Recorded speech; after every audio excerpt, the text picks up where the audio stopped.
Hello there, people of YouTube, it is WiiLord95 here, and this is everything you need to know about drifting in Mario Kart Wii. First of all, there are two different types of drifting, automatic and manual. With automatic, you will be able to drift automatically when turning, so that basically means as soon as you hit the analog stick, you will begin turning, or with motion controls, as soon as you turn the wheel.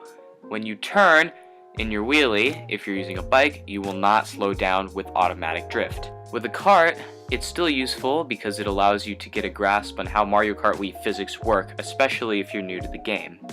Manual drift allows you to charge mini turbos with the use of the B button or R if you are using the classic or GameCube controllers.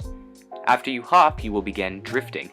This means you get a little bit of airtime, and that is useful for some time trial strategies.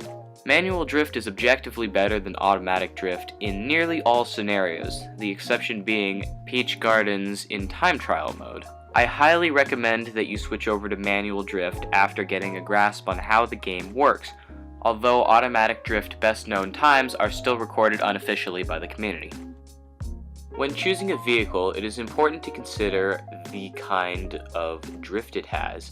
Now, besides there being manual and automatic drift, some vehicles behave different ways. In manual drift, karts are able to charge orange mini turbos by holding the drift for long enough.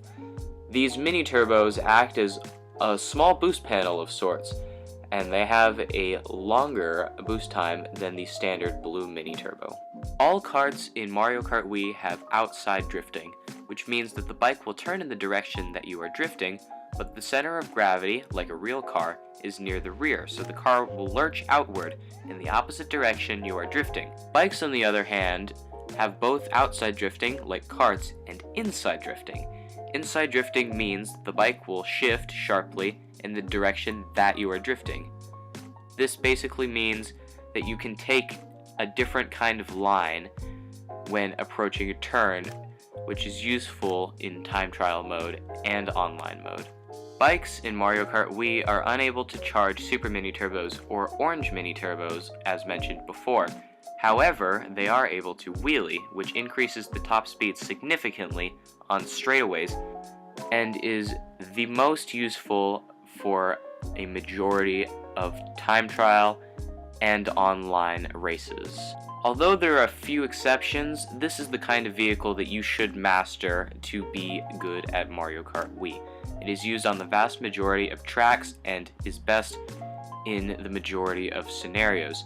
Therefore, inside drifting bikes, mainly Funky Kong on the Flame Runner and Daisy on the Mach Bike, are the best character vehicle combinations in Mario Kart Wii. That's about it for today's tutorial. I know I didn't explain much about how to do certain things, but I felt it was important to give kind of a rundown on how drifting works.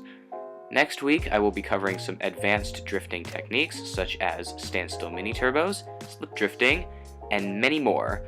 Stay tuned for that next week, Saturday. If you enjoyed, be sure to leave a like, comment, and subscribe if you are new. Support is always appreciated, and without further ado, thank you all for watching, and have a good day.